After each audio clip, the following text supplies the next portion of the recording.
Élu, Dieu se prépare à vous relocaliser, et vous avez ressenti la poussée de laisser derrière ce qui ne correspond plus à votre esprit en expansion. Arrêtez de faire défiler et écoutez attentivement. Vous n'êtes pas tombé par hasard sur ce message. Votre âme a été guidée ici parce que le ciel est sur le point de changer votre adresse physique pour qu'elle corresponde à votre élévation spirituelle. Mais voici ce que la plupart des gens manquent. Quand Dieu commence à étendre leur territoire, le malaise que vous avez ressenti dans votre espace actuel n'est pas une agitation aléatoire. Que se passe-t-il lorsque vous ignorez les signaux divins pour avancer? Vous n'êtes pas ici par accident. Ce qui suit dans ce message révélera exactement pourquoi votre environnement actuel semble trop petit pour qui vous êtes en train de devenir. Mais d'abord, voici ce que vous devez comprendre. Chaque fois que Dieu se prépare à élargir votre côte, il rend d'abord votre lieu actuel inconfortable. Les murs qui autrefois semblaient une protection ressemblent maintenant à des barreaux de prison parce que votre esprit a dépassé le contenant. Ce moment porte un poids prophétique. À la fin, vous reconnaîtrez le plan divin derrière chaque nuit agitée et chaque pensée de recommencer à zéro quelque part. Le ciel ne se contente pas de relocaliser votre corps, il repositionne toute votre destinée. Le changement que vous ressentez ne concerne pas seulement la superficie ou les codes postaux. Dieu vous aligne avec la prochaine dimension de votre appel, et votre nouvelle adresse reflètera l'expansion qui se produit dans votre cœur. Appuyez sur le bouton « J'aime » pour déclarer « Je suis prêt à recevoir ce message divin ». Cela ne prend qu'une seconde, mais aide à diffuser cette parole à des milliers d'autres élus qui en ont besoin en ce moment. Commentez 767 si vous déclarez aujourd'hui comme le jour où vous entrez dans l'abondance divine, la faveur et la percée. Qu'y a-t-il sur votre cœur aujourd'hui? Laissez votre demande de prière dans les commentaires et prenez un moment pour élever quelqu'un d'autre avec des mots d'encouragement. Lorsque vous partagez votre prière, d'autres intercéderont pour vous. Lorsque vous priez pour quelqu'un d'autre, Dieu agit de manière que vous n'auriez jamais imaginée. Et à tous les membres de notre chaîne, merci pour votre soutien et votre foi continue. Que Dieu vous le rende en paix, en provision et en faveur divine. Vous l'avez senti, n'est-ce pas? Ce sentiment troublant que quelque chose ne va tout simplement pas. C'est un murmure dans les moments calmes, un bourdonnement persistant sous la surface de vos journées. C'est comme si vous essayiez de comprendre pourquoi tout ce qui vous semblait autrefois familier et confortable, comme le fondement même de votre existence, semble soudain étranger, presque aliénant. Le monde autour de vous semble avoir changé d'axe, et le sol même sous vos pieds, autrefois si solide et prévisible, semble maintenant tremblant, incertain. Vous vous demandez si vous perdez la tête, si vos perceptions sont faussées, ou s'il y a une raison plus profonde et plus pertinente à cette profonde agitation au niveau de l'âme. Peut-être que le travail qui vous semblait autrefois une base stable, un rythme réconfortant, une source fiable de provisions et de buts, vous semble maintenant plus comme une lourde cage dorée, ces barreaux pressant sur votre esprit. Vous redoutez le soleil du matin, où vous ressentez un profond épuisement au niveau de l'âme, une lassitude qui imprègne vos os même, à la simple pensée d'un autre jour là-bas. Et qu'en est-il de ces relations qui vous apportaient autrefois tant de réconfort et de joie, un sentiment d'appartenance et de chaleur? Maintenant, elles ne semblent faire que drainer votre énergie spirituelle, vous laissant épuisé, souvent confus, et vous demandant si quelque chose ne va pas profondément avec vous pour vous sentir ainsi. Même votre propre maison, le lieu qui devrait être votre sanctuaire, votre refuge sûr, votre douce retraite du tumulte du monde, se sent de moins en moins comme un véritable refuge. C'est comme si les murs se refermaient ou qu'il y a une pression invisible, une suffocation spirituelle subtile qui ne veut pas se dissiper, peu importe vos efforts pour vous en débarrasser. Vous vous trouvez à faire les 100 pas, cherchant une issue que vous ne pouvez pas nommer. Ce sentiment troublant, cette douleur persistante, cette profonde inquiétude interne, ce n'est pas de la dépression, mon élu. Bien que cela puisse certainement sembler lourd et peser sur votre esprit, jetant des ombres sur vos journées, ce que vous vivez vraiment est quelque chose de bien plus profond, quelque chose de divinement orchestré. c'est une insatisfaction divine. C'est la manière douce, mais incroyablement puissante de Dieu de vous tirer d'un sommeil, de vous secouer d'une complaisance confortable. Il enlève systématiquement, délibérément et avec beaucoup d'amour votre paix des lieux qui ne servent plus, son dessein plus grand et se déployant pour votre vie. Pensez-y comme un parent sage et aimant guidant doucement un enfant bien-aimé, loin d'une aire de jeu devenue trop petite, trop contraignante, ou qui n'est plus sûre pour sa croissance continue. L'enfant pourrait résister, pourrait s'accrocher aux balançoires et toboggans familiers, simplement parce que c'est tout ce qu'il a toujours connu, même si cela lui déplaît. Mais le parent, les yeux fixés sur un horizon lointain, voit la vue d'ensemble, les nouveaux espaces illimités qui attendent. Ce n'est pas un nouveau phénomène, un fardeau unique placé uniquement sur vous. L'histoire ancienne et moderne, et surtout l'histoire biblique sacrée, est pleine d'exemples frappants de ce même type de profonde douleur spirituelle. Les Israélites, par exemple, ont ressenti cette exacte agitation divine pendant qu'ils étaient esclaves en Égypte. Maintenant, pensez-y un instant, laissez cette vérité s'installer dans votre esprit. Ils étaient esclaves, oui, leur dos courbé sous un travail cruel, leurs esprits opprimés. Mais après 400 longues années, même les chaînes de l'esclavage sont devenues familières. Ils avaient leur routine, leur prévisibilité sombre, leur sentiment de ce à quoi s'attendre jour après jour, aussi misérable et déshumanisant que cela fut. Ils connaissaient leur place, aussi basse soit-elle.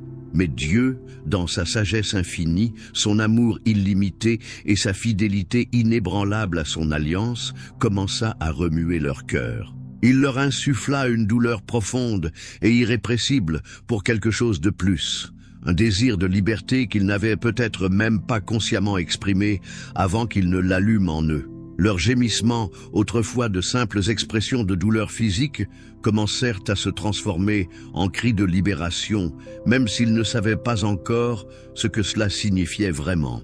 Pharaon, dans cette histoire intemporelle, représentait bien plus qu'un simple souverain tyrannique au cœur endurci. Il incarnait l'esprit même de la limitation, chuchotant des mensonges insidieux dans leur conscience collective, dans leurs âmes même, essayant de les convaincre que leur servitude familière était en quelque sorte meilleure, plus sûre, plus prévisible et certainement moins terrifiante que l'incertitude radicale de la percée et le voyage inconnu et périlleux vers la terre promise. Ce même esprit insidieux de limitation, cette même voix alarmiste et semant le doute, vous chuchote maintenant, essayant de vous garder captif dans votre confort actuel. Il vous dit de rester là où c'est sûr, même si sûr signifie stagnant, flétri, ou mourant d'une lente mort spirituelle. Il vous pousse à rester là où c'est prévisible, même si prévisible signifie misérable, perpétuellement épuisé ou insatisfait.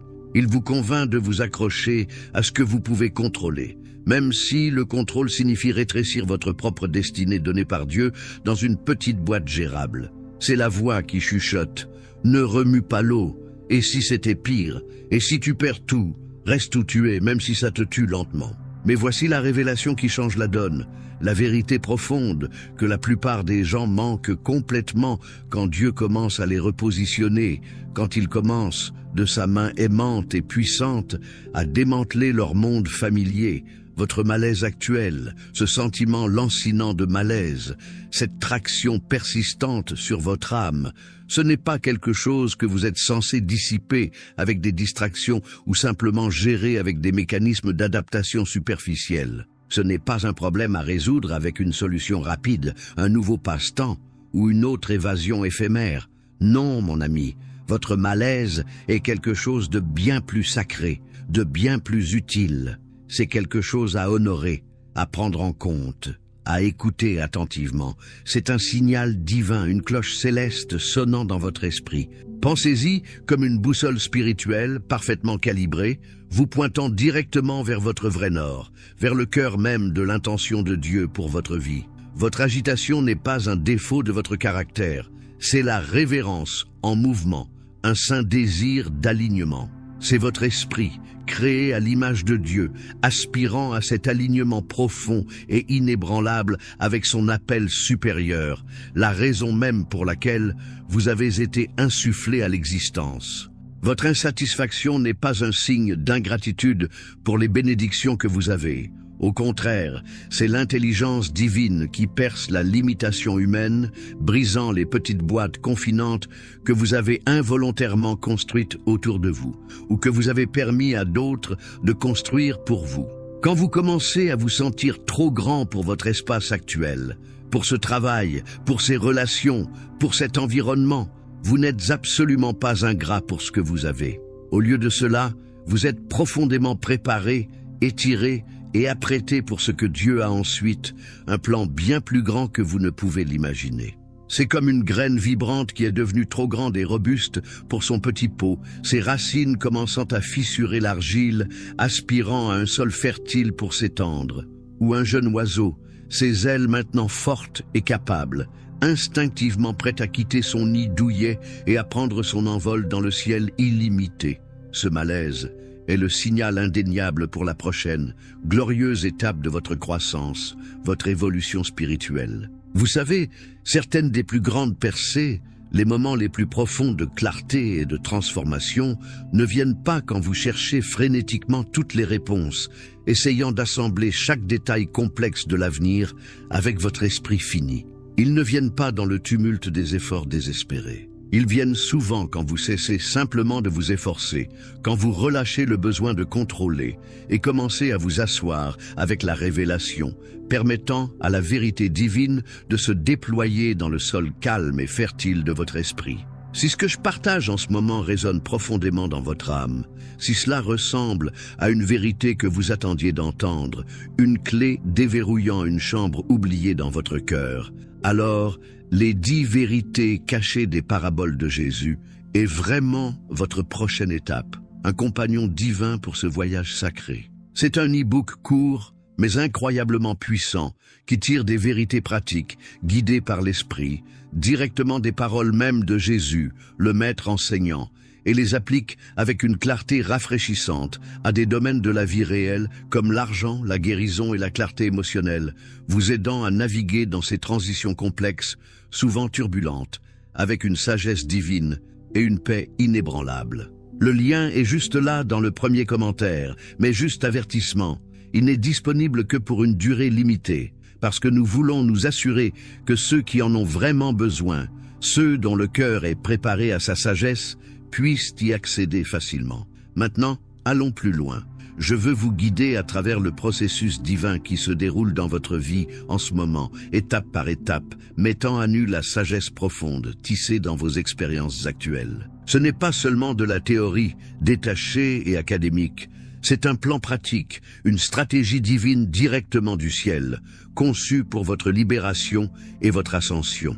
Mon espoir, ma prière la plus profonde, est qu'en le comprenant, en saisissant vraiment ces vérités profondes, vous puissiez arrêter de vous battre contre le courant sacré et au lieu de cela, coopérer pleinement et joyeusement avec le beau plan de Dieu qui se déploie pour vous, vous permettant d'être porté là où vous êtes vraiment destiné à aller. Première étape, cessez de demander à Dieu de vous rendre confortable là où il vous a appelé à être temporaire. Cela peut sembler direct, même un peu dur, mais c'est une vérité qui tranche le bruit et vous libère profondément. Combien d'entre nous, dans notre désir innocent de facilité, ont passé d'innombrables heures, jours, voire des années à prier pour la paix, pour la stabilité, pour le confort, pour la capacité de s'installer dans une situation, un emploi, une relation, ou même un arrangement de vie dont Dieu se prépare en fait à nous évacuer. Nous demandons essentiellement à Dieu de planter des racines profondes et permanentes dans un endroit qu'il a l'intention de nous faire simplement traverser, comme essayer de construire une maison somptueuse et durable dans un camping temporaire, conçu uniquement pour un court arrêt. Vous voyez, la vraie paix durable ne se trouve pas en se contentant de moins que le meilleur de Dieu, ou en forçant un contentement creux dans un lieu qui ne s'aligne plus avec votre croissance spirituelle et votre but évolutif. La paix que vous cherchez vraiment ne se trouve pas en essayant de rendre le temporaire permanent. Elle se trouve en se rendant pleinement et complètement les mains ouvertes et le cœur ouvert au mouvement divin, à sa relocalisation souveraine. Pensez à la femme de Lot dans la Bible, un avertissement poignant et intemporel. Elle était protégée, divinement évacuée d'une ville que Dieu détruisait pour sa méchanceté, une ville qui s'effondrait littéralement derrière elle. Pourtant, à ce moment crucial de transition, elle regarda en arrière. Elle aspirait au familier, au connu, au confort de ce qui était, même si cela était consumé par le feu pour sa propre protection. Quand Dieu brûle quelque chose dans votre vie, une habitude, une croyance, une connexion, une ancienne façon d'être, ce n'est pas pour vous punir, c'est pour purifier, pour protéger, pour créer un espace sacré et fertile pour que quelque chose de nouveau et infiniment meilleur puisse émerger. Ne regardez pas en arrière, ce que Dieu vous montre clairement n'est plus pour vous, ne sert plus votre plus grand bien. Ce désir persistant du passé, ce regard dans le rétroviseur, peut vous transformer en un pilier de stagnation, paralysé émotionnellement, incapable d'avancer vers le futur glorieux qu'il vous réserve. La paix que vous désirez n'est pas dans l'installation dans la stagnation. Elle est dans la reddition courageuse et fidèle à son plan de relocalisation, confiant que son chemin est parfait. Et laissez-moi vous dire, à suivre, vous découvrirez l'unique étape que la plupart des gens évitent quand ils passent par ce processus. Mais c'est celle qui change absolument tout, la clé maîtresse de votre percée. Deuxième étape, nommez les esprits que vous avez appelés foyers. Celle-ci est profondément puissante parce qu'elle traite des influences cachées, des courants subtils qui façonnent nos vies sans même que nous nous en rendions compte. Nous confondons souvent la familiarité avec la famille, brouillant les lignes entre ce qui est connu et ce qui est vraiment nourrissant. Ce n'est pas parce que quelque chose est connu, ce n'est pas parce que cela fait longtemps partie de votre paysage, que cela est vraiment bon pour vous, ou que cela appartient à votre cercle intime, influençant votre marche quotidienne. Nous nous trompons en pensant que la routine est le repos, permettant à la cadence réconfortante de la prévisibilité de masquer une profonde fatigue spirituelle. Mais simplement faire les choses, aussi confortablement que ce soit, n'apporte pas de véritable réapprovisionnement spirituel, ne nourrit pas les parties profondes de votre âme. Et peut-être le plus insidieusement, nous confondons souvent la prévisibilité avec la paix. Nous nous accrochons à savoir ce qui vient ensuite, même si ce qui vient ensuite nous épuise, diminuant lentement notre lumière, parce que l'inconnu semble trop vaste, trop effrayant, trop hors de notre contrôle. Mais la vérité brute et libératrice, est qu'il existe des atmosphères spirituelles, des courants subtils, même des forces invisibles, se faisant passer pour la stabilité dans votre vie en ce moment. Ils semblent sûrs, ils se sentent connus, ils offrent un sentiment de sécurité trompeur, mais ils sont spirituellement épuisants, toxiques pour votre croissance divine. Vous avez essayé de fleurir, de prospérer, d'atteindre votre plein et magnifique potentiel dans un sol qui est devenu totalement dépourvu des nutriments spécifiques dont votre prochaine saison a besoin. Imaginez une plante belle et vibrante, destinée à grandir et à produire des fruits abondants, coincée, confinée, dans un petit pot fissuré avec de la vieille terre épuisée. Elle pourrait survivre, elle pourrait produire quelques feuilles fatiguées, mais elle ne prospérera jamais vraiment, ne réalisera jamais son potentiel. Quand le prophète Élie, après une puissante victoire spirituelle sur le mont Carmel, une démonstration époustouflante de puissance divine, se retrouva assis sous un genévrier dans le désert, fatigué et vaincu. Il n'était pas seulement fatigué physiquement. Il était, dans un sens spirituel, planté dans un endroit qui ne pouvait plus soutenir l'incroyable onction et la lourde mission que Dieu l'appelait à porter ensuite. Il avait besoin d'un nouveau terrain spirituel, d'un nouvel environnement, d'une nouvelle perspective, pour continuer son chemin avec Dieu et accomplir sa destinée prophétique. Dans quel sol familier essayez-vous encore de fleurir qui vous retient, en fait, affamant subtilement votre esprit, empêchant votre prochaine poussée de croissance? Il est temps de l'identifier et de vous préparer à vous transplanter. Troisième étape, libérer l'illusion que rester signifie fidélité. C'est une tâche difficile pour beaucoup d'entre nous, parce que la loyauté est une valeur profondément ancrée, quelque chose que nous chérissons et pour laquelle nous nous efforçons. Nous pensons, si je quitte ce travail, ou cette relation, ou cet endroit, je suis infidèle. J'abandonne mes responsabilités, mes engagements, mes proches.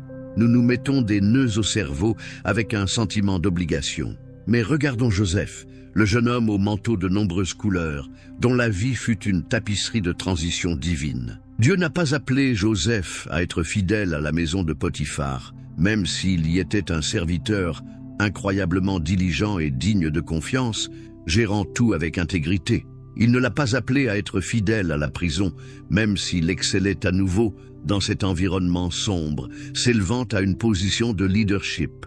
Non, Dieu a appelé Joseph à être fidèle à la vision qu'il avait placée dans son cœur, la grande vision de leadership, de provision, de sauver une nation de la famine. La maison de Potiphar et la prison n'étaient pas des punitions aux yeux de Dieu, c'étaient des préparations intenses et divines, c'étaient des camps d'entraînement rigoureux pour sa destinée, forgeant son caractère et aiguisant ses compétences. Parfois, ce qui ressemble à nos yeux humains a un revers écrasant, une perte d'emploi soudaine, la fin d'une relation significative, une porte apparemment insurmontable qui se ferme devant nous, est en fait une disposition divine pour quelque chose d'infiniment plus grand, un repositionnement stratégique. Vous avez peut-être confondu la loyauté envers certaines personnes ou certains lieux avec votre loyauté ultime, inébranlable et sacrée envers Dieu lui-même. Mais voici la vérité souvent douloureuse. La loyauté divine exige parfois et très souvent la déception humaine. Cela signifie faire des choix que d'autres pourraient ne pas comprendre, qui pourraient même contrarier ou confondre des personnes qui vous sont chères. Cela signifie choisir le oui inconfortable de Dieu plutôt qu'un non confortable des autres, choisir son chemin étroit et ascendant plutôt que la large route bien fréquentée du consensus. Il ne s'agit pas d'être égoïste ou indifférent. Il s'agit d'être véritablement obéissant à celui qui vous a tissé dans le ventre de votre mère, qui connaît chaque brin de votre être, et qui a un plan parfait et unique pour votre vie. Un plan qui dépasse de loin toute attente ou approbation humaine. Et juste pour information à suivre, nous allons exposer une habitude cachée qui a nourri inconsciemment votre retard, une subtile traînée spirituelle qui vous a maintenu bloqué quand Dieu est absolument prêt à vous faire avancer vers de nouveaux royaumes de bénédiction. 4e étape, affronter la peur déguisée en sagesse. Oh, celle-ci nous touche tous, n'est-ce pas? Nous sommes si incroyablement bons pour rationaliser notre hésitation, n'est-ce pas?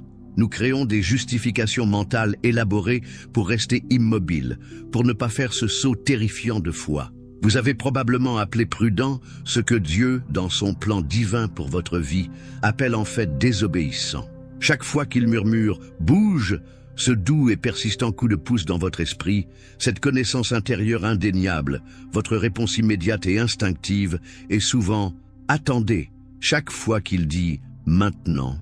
Avec un sens clair de l'urgence et du timing divin, vous vous retrouvez à négocier pour plus tard, pour plus de temps, pour plus de certitude, pour plus de confort, pour une feuille de route plus claire. La même sagesse pratique qui vous a autrefois protégé, qui vous a gardé en sécurité et stable dans des saisons antérieures, plus vulnérables de votre vie, vous empêche maintenant, ironiquement, d'entrer avec audace dans votre prochaine grande mission, votre prochain chapitre divin.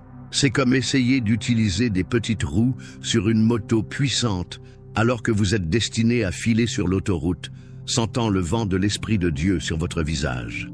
Cette sagesse a magnifiquement rempli son rôle, mais elle n'est plus votre guide. Elle est devenue une contrainte spirituelle. Pensez à Abraham, le père de la foi, un géant dans le récit biblique. Quand Dieu lui a dit de quitter sa maison confortable et familière à Ur, un lieu de stabilité et de lignage, il ne connaissait pas sa destination exacte. La Bible nous dit dans Hébreux 11:8 que par la foi Abraham, quand il fut appelé à aller dans un lieu qu'il devait recevoir plus tard en héritage, obéit et partit sans savoir où il allait. Il ne savait pas où il allait, pas les coordonnées spécifiques, mais il connaissait absolument sa date de départ. Il savait qu'il devait partir maintenant. Votre chronologie, mon bien-aimé élu, n'est pas déterminée par votre niveau de confort, par votre sensation d'être prêt, car vous vous sentirez rarement complètement prêt, ou par la clarté du chemin sinueux devant vos yeux humains. Votre chronologie est déterminée par votre niveau d'obéissance, votre volonté de répondre à l'appel divin.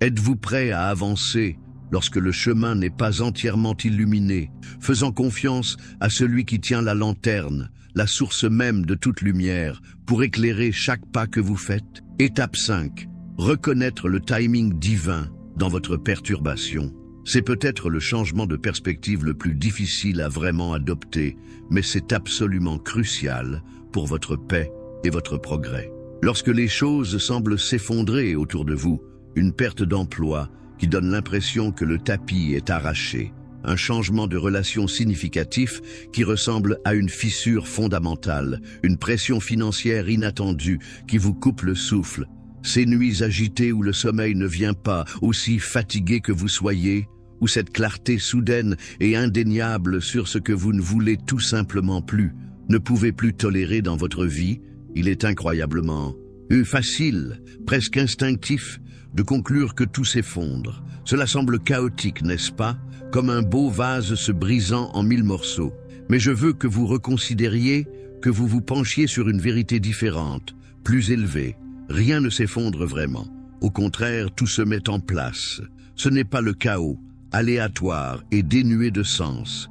C'est une chorégraphie, divine et intentionnelle. Imaginez un grand ballet complexe où chaque mouvement, bien que semblant décousu ou même maladroit en soi, fait partie d'un dessin plus vaste et d'une beauté à couper le souffle. Dieu est le chorégraphe divin, et il démantèle systématiquement, délibérément et méticuleusement vos dépendances, les choses sur lesquelles vous vous êtes appuyés, auxquelles vous vous êtes accrochés, ou dont vous avez tiré votre sécurité et qui ne sont pas lui. Il retire les béquilles, les illusions d'autosuffisance, afin que vous dépendiez enfin complètement et courageusement de lui seul, votre source ultime et inébranlable. C'est un dépouillement, un processus d'élagage divin, non pour vous blesser, mais pour purifier votre confiance, pour renforcer vos racines en lui. C'est sa façon de dire: laissez-moi vous montrer à quel point je suis fiable, fidèle et vraiment magnifique quand tout le reste semble instable, quand le sol familier sous vos pieds cède. Et à suivre, nous parlerons du mouvement le plus incompris de la maturité spirituelle, celui-là même qui met tout le reste en mouvement, déverrouillant le prochain niveau de votre vie et de votre but. Étape 6. Cessez d'essayer d'emmener tout le monde avec vous dans votre prochaine saison. C'est là que les choses se concrétisent dans les relations, et cela peut être incroyablement douloureux, un véritable test de votre résolution spirituelle, mais c'est absolument essentiel pour votre progression et l'accomplissement de votre mission divine. Lorsque Dieu vous appelle à avancer, lorsqu'il ouvre une nouvelle porte et vous indique un nouveau chemin, tout le monde n'est pas destiné à vous accompagner.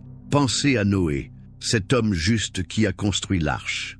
Il ne pouvait pas sauver le monde entier, peu importe à quel point il aurait pu le vouloir, peu importe à quel point son cœur aurait pu souffrir pour eux. Il ne pouvait sauver que ceux qui étaient prêts à entrer dans l'arche, à faire confiance à la provision et à l'instruction de Dieu, ou considérer Moïse. Il ne pouvait pas amener toute l'Égypte dans la terre promise. Il ne pouvait diriger que ceux qui étaient prêts à laisser l'Égypte derrière eux, à abandonner le familier, même le familier douloureux, pour la promesse de quelque chose de nouveau et d'inconnu. Votre déménagement divin, votre prochaine saison de croissance et de but n'est pas un projet de groupe. C'est un voyage profondément personnel, une marche intime avec Dieu. Certaines personnes, que Dieu les bénisse, sont appelées à rester dans les villes, les mentalités, les zones de confort que Dieu vous appelle clairement, vous, à abandonner. Leur mission n'est pas votre mission. Leur zone de confort n'est pas votre zone de confort. Leur chronologie n'est pas votre chronologie. Ce n'est pas un jugement sur eux, ni un signe que vous ne les aimez plus. C'est simplement une reconnaissance d'une démarcation divine, une frontière sacrée. Vous pouvez les aimer à distance, Priez pour eux de tout votre cœur, les bénir, mais vous ne pouvez pas permettre que leur résistance, leur peur ou leur incapacité à avancer dictent votre obéissance ou entravent votre accélération divine. Porter des personnes qui ne sont pas destinées à votre prochaine saison ne fera que vous alourdir, ralentir votre progression et, en fin de compte, entraver votre mission divine, vous maintenant lié à un passé qui ne sert plus votre avenir. Cela demande un discernement profond, un courage inébranlable et parfois une tristesse silencieuse lorsque vous lâchez ce qui n'est plus aligné avec votre chemin en cours, même si cela ressemble à une perte profonde. Étape 7. Préparez-vous à ce que la provision corresponde à la position. C'est la partie excitante, la promesse glorieuse qui accompagne votre obéissance courageuse. Tant d'entre nous s'inquiètent. Comment vais-je y arriver? D'où viendront les ressources? Comment vais-je survivre à cette transition?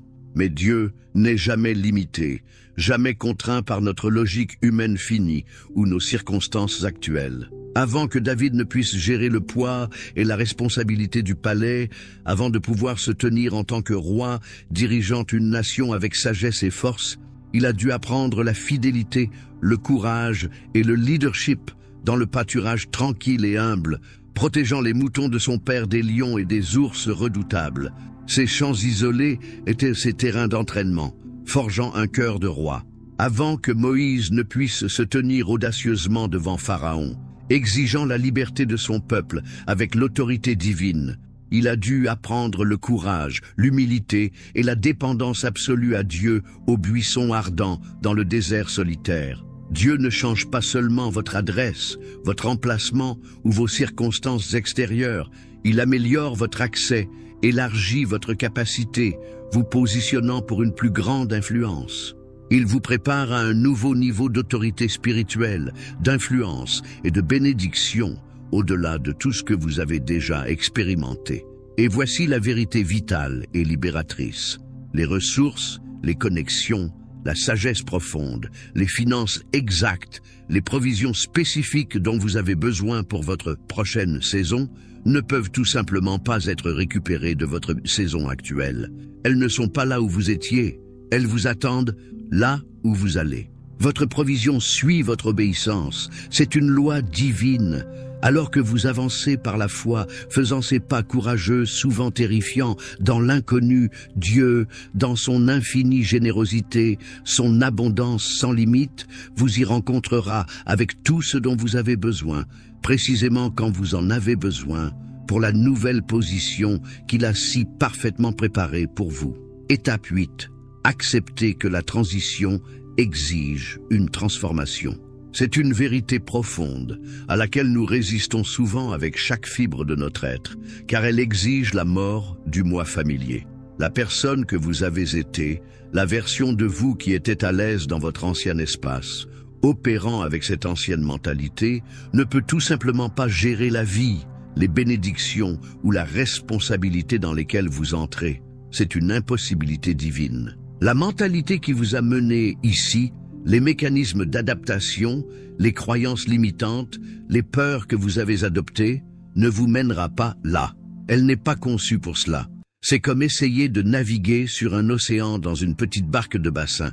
Les compétences sur lesquelles vous vous êtes appuyé, les mécanismes d'adaptation que vous avez développés, les stratégies de défense qui vous ont soutenu en mode survie, qui vous ont aidé à traverser les moments difficiles, qui vous ont permis de continuer, ces mêmes compétences ne vous serviront pas et en fait pourraient vous entraver en mode abondance dans le domaine de la percée. Ce n'est pas seulement un déménagement géographique ou un changement d'emploi ou un changement de relation.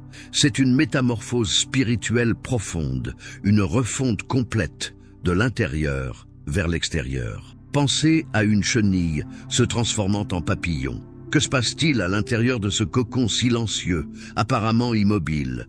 La chenille se décompose littéralement, se dissolvant en un fluide visqueux et non identifiable, devenant pur, potentiel. L'ancienne forme se dissout complètement.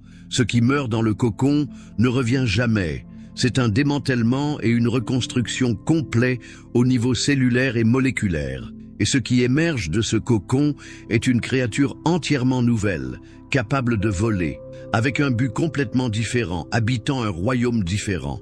Vous êtes en train d'être reformé, recréé, pour un nouveau but, une nouvelle façon d'être, une nouvelle dimension d'expression.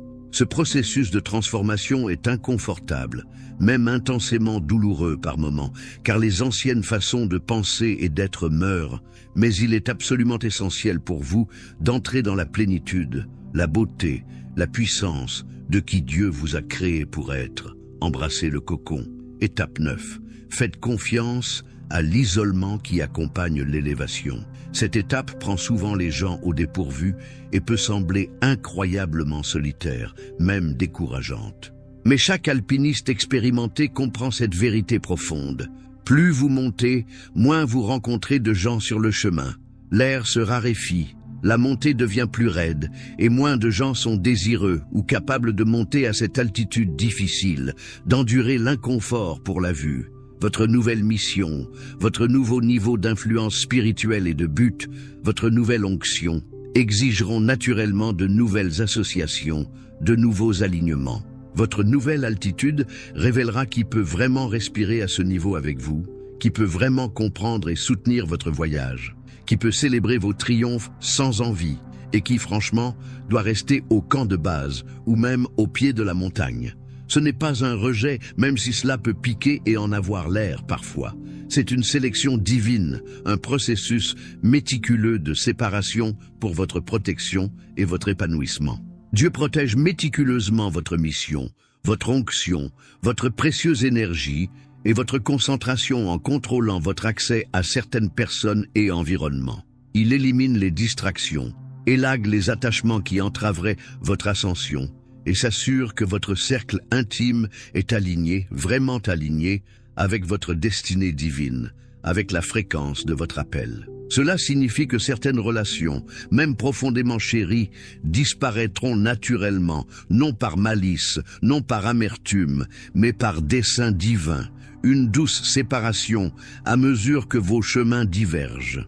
Embrassez la solitude nécessaire qui accompagne l'élévation.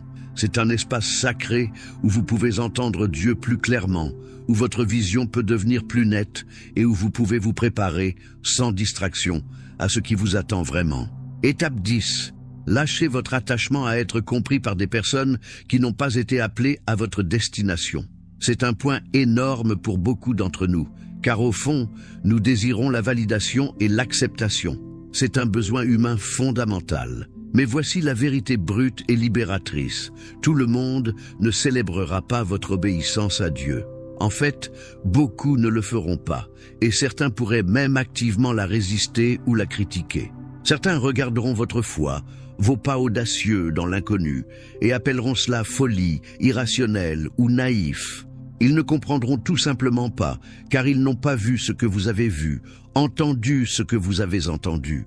Certains regarderont votre vision audacieuse, vos rêves expansifs, votre volonté de sortir du bateau confortable et appelleront cela vanité ou ambition égoïste ou même délire. D'autres pourraient même mal interpréter votre courage comme de l'orgueil, pensant que vous êtes trop grand pour vos culottes, trop plein de vous-même, trop prêt à les laisser derrière. Mais voici ce qu'ils ne comprennent pas et ce qu'ils ne peuvent pas comprendre avec leur perspective limitée. Il n'était pas dans le lieu secret avec vous quand Dieu a chuchoté pour la première fois son appel dans votre cœur. Il n'était pas au courant de ces moments intimes de révélation divine. Vous n'avez pas demandé leur permission quand vous avez dit oui pour la première fois à Dieu, n'est-ce pas? Et vous n'avez certainement pas besoin de leur approbation ou de leur compréhension pour continuer à dire oui maintenant, pour continuer à marcher dans l'obéissance, pour continuer à construire l'arche même quand cela semble absurde. Votre public principal, votre seul juge, votre validation ultime vient de lui et de lui seul. Leurs opinions, aussi bruyamment proclamées soient-elles, sont absolument sans rapport avec votre mission divine, votre but sacré. S'accrocher aux besoins de compréhension et d'approbation humaine ne fera que vous maintenir liés, attachés à d'anciens récits, et retardera indéfiniment votre progression. Votre voyage est avec Dieu, une danse intime entre le Créateur et le créé, et son approbation, son sourire sur votre obéissance est absolument tout ce dont vous avez besoin. Étape 11. Reconnaissez que le délai n'est pas toujours une désobéissance, mais ce n'est pas non plus toujours la foi. C'est un point subtil, mais absolument crucial, une vérité nuancée que nous devons saisir. Parfois, dans notre marche spirituelle, nous tombons dans le piège de la procrastination spirituelle, une forme raffinée d'hésitation, attendant un signe qui a déjà été donné, priant pour la confirmation de ce qui a déjà été confirmé dans votre esprit, clairement prononcé dans sa parole, ou indéniablement révélé par les circonstances qu'il a méticuleusement arrangées. C'est comme si le buisson ardent flamboyait juste devant vous, indéniable et miraculeux, plein de feu divin, mais vous continuez à plisser les yeux, demandant « Est-il vraiment en feu? Est-ce vraiment lui? Dois-je attendre un autre signe, juste pour être sûr, juste pour être plus à l'aise ?» Moïse aurait pu faire cela. Il aurait pu demander un deuxième buisson ou un troisième, une voix plus claire, un décret écrit. Mais le timing de Dieu est précis, parfait et souvent urgent. Parfois, l'endroit le plus dangereux où vous puissiez être est dans une préparation prolongée pour un moment expiré. Dieu ouvre des portes pour une saison, pour une fenêtre d'opportunité divine, et ces fenêtres, mon bien-aimé, ne restent pas ouvertes indéfiniment. La porte que Dieu a ouverte aujourd'hui, l'instruction claire qu'il a donnée, le chemin qu'il a illuminé, peut très bien se fermer demain si vous ne la franchissez pas par la foi, maintenant, avec un pas courageux d'obéissance. Il ne s'agit pas de se précipiter imprudemment, de foncer aveuglément. Il s'agit de discerner le moment kairos de Dieu, son temps parfait et désigné, ce moment stratégique et divin, et d'avoir le courage d'y entrer avec une confiance inébranlable, même lorsque cela semble inconfortable, même lorsque cela exige tout de vous. La foi ne consiste pas seulement à croire en la puissance de Dieu, c'est agir sur cette croyance, faire le pas tangible, souvent effrayant. Étape 12. Comprenez cette vérité finale profondément profonde. La chose qui vous a vraiment arrêté, la véritable racine de votre délai, ce ne sont pas vos circonstances, ce ne sont pas vos finances, aussi décourageantes qu'elles puissent paraître. Ce n'est pas cette relation difficile qui vous épuise, ce n'est même pas la montagne de responsabilités que vous portez, vous écrasant. Bien que celles-ci puissent sembler des barrières formidables, comme des murs impénétrables, elles sont souvent des symptômes, des reflets, non le problème principal. La véritable barrière, la limitation la plus insidieuse, est votre croyance secrète, souvent non reconnue, que vous ne méritez pas réellement la vie vers laquelle Dieu vous appelle, la vie qu'il a déjà préparée pour vous. Vous avez inconsciemment saboté votre propre percée, entravant activement votre expansion divine, car au fond, dans les coins tranquilles et ombragés de votre âme, vous vous considérez toujours comme la personne que vous étiez. Vous vous identifiez toujours aux échecs passés, aux blessures passées, aux limitations passées, aux vieilles blessures et aux récits usés, au lieu d'embrasser pleinement l'élu que vous êtes en train de devenir, la nouvelle création que vous êtes déjà en Christ. Tant que vous n'accepterez pas et n'intégrerez pas vraiment la vérité puissante que l'appel de Dieu sur votre vie, son plan divin, sa destinée magnifique pour vous, supplante, annule et éclipse complètement votre propre opinion de votre vie, vos erreurs passées, votre indignité perçue, vous continuerez à choisir la limitation familière plutôt que l'expansion divine. Vous continuerez à recréer les anciens schémas, les anciennes prisons, parce qu'elles sont connues, parce qu'elles semblent sûres, même si elles sont profondément douloureuses et restrictives. Rappelez-vous, vous êtes une nouvelle création en lui, 2 Corinthiens 5, 17. L'ancien est passé, le nouveau est venu, et il n'appelle pas les qualifiés. Il qualifie souverainement les appelés, équipant ceux qu'il a choisis. Le ciel détient actuellement vos nouvelles clés, les clés de votre prochain niveau, de votre prochaine mission, de votre vraie liberté, de votre héritage divin. Mais tant d'entre nous, sans s'en rendre compte, ont encore leurs mains fermement agrippées aux anciens verrous, aux anciennes croyances, aux anciennes façons d'être, aux choses mêmes qui nous maintenaient liés. L'adresse que Dieu a préparée pour vous, Ce nouveau lieu de paix profonde et de but expansif ne concerne pas seulement la géographie. Il s'agit de l'expression pleine et sans entrave de qui il vous a créé pour être votre véritable identité dévoilée. Il s'agit de marcher dans votre onction unique et d'accomplir votre destinée spécifique et magnifique. Ce soir, avant de reposer votre tête, avant de fermer les yeux, prenez une profonde inspiration, remplissant vos poumons de l'esprit. Regardez autour de votre espace actuel, à la fois physiquement et au sein de votre vie actuelle, et consciemment, intentionnellement, libérez tout et tout le monde qui rend votre espace actuel plus grand, plus accablant, plus exigeant que votre appel divin. Lâchez le besoin de confort au-delà de l'obéissance. Lâchez l'emprise séduisante et suffocante de la familiarité. Cela pourrait faire peur, comme de sauter d'une falaise, mais cet acte courageux de libération crée l'espace sacré et nécessaire pour que Dieu agisse puissamment, pour qu'il se précipite et remplisse chaque vide de sa présence et de sa provision. Et ensuite, je vous invite à dire cette prière de tout votre cœur et de toute votre âme, à voix haute si vous le pouvez, laissant ces mots vibrer à travers votre être. Dieu, je fais confiance à ta relocalisation. Je fais confiance à ton timing, même quand cela semble inconfortable, même quand cela semble incertain. Je fais confiance à ta provision, sachant avec chaque fibre de mon être que tu m'équiperas exactement là où tu me mènes. Je déclare avec conviction que là où tu me mènes est profondément meilleur que là où j'étais. Et je choisis maintenant, en ce moment sacré, l'obéissance plutôt que le confort, une foi inébranlable plutôt qu'une familiarité éphémère, et ta volonté parfaite et glorieuse plutôt que ma voix. Amen. Vous entrez dans quelque chose de vraiment magnifique, quelque chose de divinement orchestré pour votre plus grand bien et sa plus grande gloire. Ne vous retenez pas, faites ce pas,